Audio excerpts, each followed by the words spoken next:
Tribunal बैठा है, उसमें बहुत ही मान्यवर लोग सीपी चंद्रशेखर, पामेला फिलोपाज, सुजातो भद्र और अनुराधा चिनॉय ऐसे जानकार लोग जूरी में बैठे हैं और बहुत सारे जगह से आए हुए लोग हैं और उन्होंने अपनी अपनी बातें रखी हैं। इसमें लीगेसी के मुद्दे पर, मतलब जो वर्ल्ड बैंक को क्वेश्चन करने वाले आंदोलन हुए उसकी बातें भी रखी, सिंगरौली से रखी, मुंबई से रखी, मैंने नर्मदा पर रखी। और अभी वो जूरी का रिपोर्ट आएगा क्योंकि वर्ल्ड बैंक जो है उनका फंडिंग एक बहुत असर ला रहा है। यहाँ की नीति पॉलिसी बदलती है, कानून बदलते हैं और एक बार वर्ल्ड बैंक आती है तो बहुत सारी द्विराष्ट्रीय और मल्टीलैटरल जो संस्थाएं हैं बहुराष्ट्रीय, वो सब साहूकारी संस्थाएं, लेंडिंग ऑर्गेनाइजेशंस उसमें जुड़ जाती है और फिर एनवायरमेंटल इम्पैक्ट, सोशल इम्पैक्ट्स, इसका कोई अप्रेजल भी नहीं होता है, अध्ययन नहीं होता है। भारत के कानूनों को नज़रअंदाज किया जाता है। ये सब हमने नर्मदा में देखा है। पर जबकि फिर बात जो आगे जाती है, लोग सवाल करते हैं तो ग्राम सभा का अधिकार, देश का अधिकार, ये सब आगे जाता है।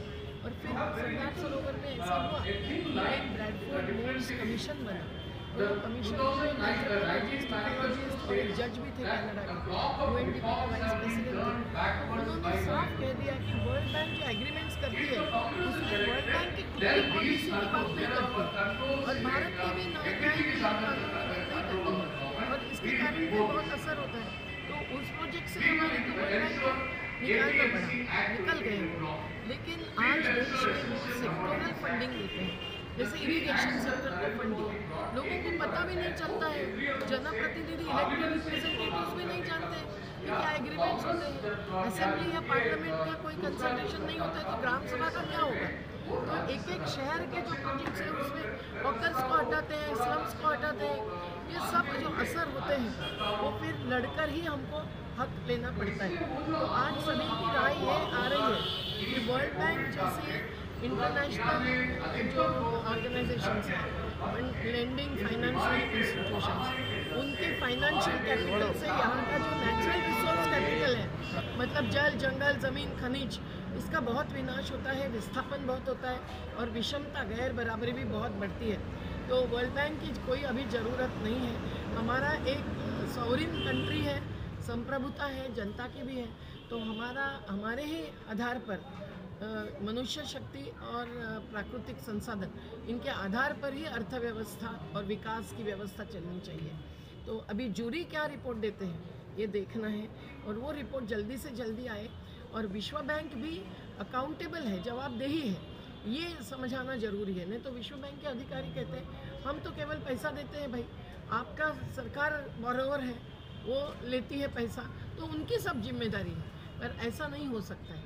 इनके कारण देश के कानूनों का उल्लंघन होता है और लोगों के जनतंत्र प्रक्रिया का भी उल्लंघन होता है। तो अभी जूरी जो रिपोर्ट देंगे वो रिपोर्ट गली गली तक जाना चाहिए, सभी जगह जाना चाहिए और जहाँ भी आज संघर्ष चल रहा है उसमें हस्तक्षेप होना चाहिए। सरकार नहीं करती है तो जन आंदोलनों की ही ये फर्ज और जिम्मेदारी रहती है। बहुत बहुत धन्यवाद। নিয়ে করছেন আর কে কে গেস্ট এসেছিল আপনাদের আজকে এখানে? এই প্রোগ্রাম আমরা করছি ওয়ার্ল্ড ব্যাংকের 80 বছর পূর্তি উপলক্ষে। আমরা এই গত 80 বছর ওয়ার্ল্ড ব্যাংক, IMF বিকাশের নামে যে বিনাশ করেছে ভারতবর্ষের কৃষক, শ্রমিক, অসংগঠিত মজদুর, শহরের গরিব, হকার,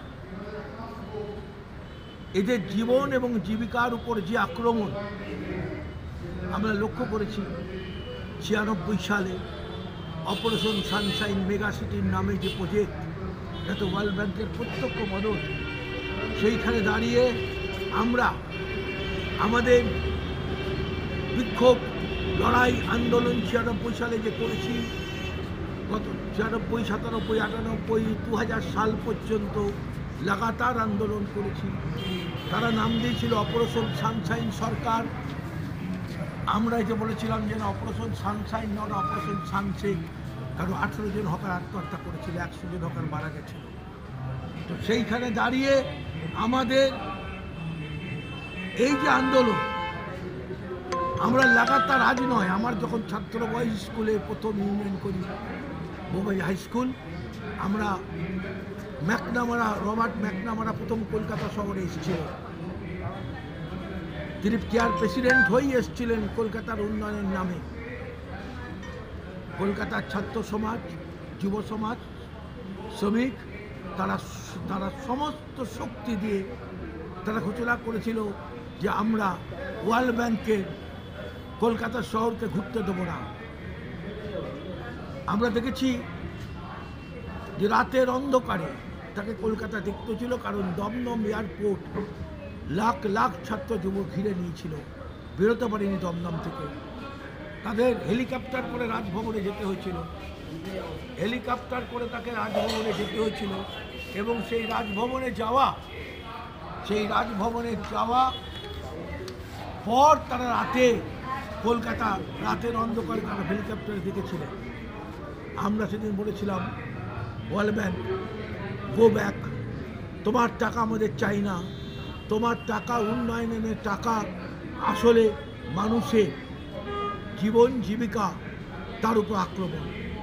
আমরা দেখেছি আরবান রিনিউয়াল মিশনের মধ্যে যে কন্ডিশন আরোপ করেছে, তাতে এমপ্লয়মেন্ট কার্টেলের কথা বলেছে, প্রাইভেটাইজেশনের কথা বলেছে, তাতে বলেছে আরবান সিলিং অ্যাক্ট তুলে দিতে হবে।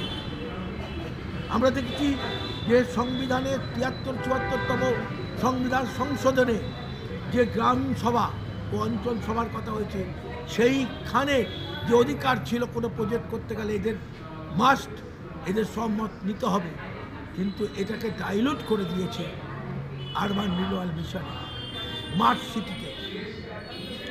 আমরা দেখেছি কিভাবে অনলাইনের এই পলিসিকে অ্যাডপ্ট করা, তাদেরকে উৎসাহিত করার চেষ্টা করেছে গোটা পৃথিবী জুড়ে, যে অনলাইনের ফলে 40% হকারের বিজনেস চলে গেছে কর্পোরেট হাতে। আমরা দেখেছি যে কীভাবে তিনি চেষ্টা করছিল ওয়ার্ল্ড ব্যাংক ঢুকতে ক্লাইমেট ফাইন্যান্সের মধ্যে। আমরা গোটা পৃথিবী জুড়ে ক্লাইমেট ফাইন্যান্সে ওয়ার্ল্ড ব্যাংক ক্লাইমেট ফাইন্যান্স থেকে হাত ওঠাও, এই আন্দোলন সারা পৃথিবী জুড়ে আমরা করেছি এবং তাকে সে বাধ্য হয়েছে সে বেরোতে। আমরা জানি আসলে ওয়ার্ল্ড ব্যাংক এই ক্লাইমেট ফাইন্যান্সে ঢুকে যারা সব থেকে ক্ষতিকারক, যাদের জন্য ক্লাইমেট এই অবস্থা, তাদেরকেই ঘুরিয়ে টাকা দেওয়া, in the name of carbon trading, সেই কর্পোরেট সেক্টরকে টাকা দেওয়া, এটাই তাদের উদ্দেশ্য। ফলে আমরা মনে করি এনাফ ইজ এনাফ, 80 বছর অনেক হয়েছে, তোমাদের আর আমরা চাই না ভারতবর্ষ থেকে। আজকে আলোচনা হচ্ছে পৃথিবী থেকে হাত ওঠা।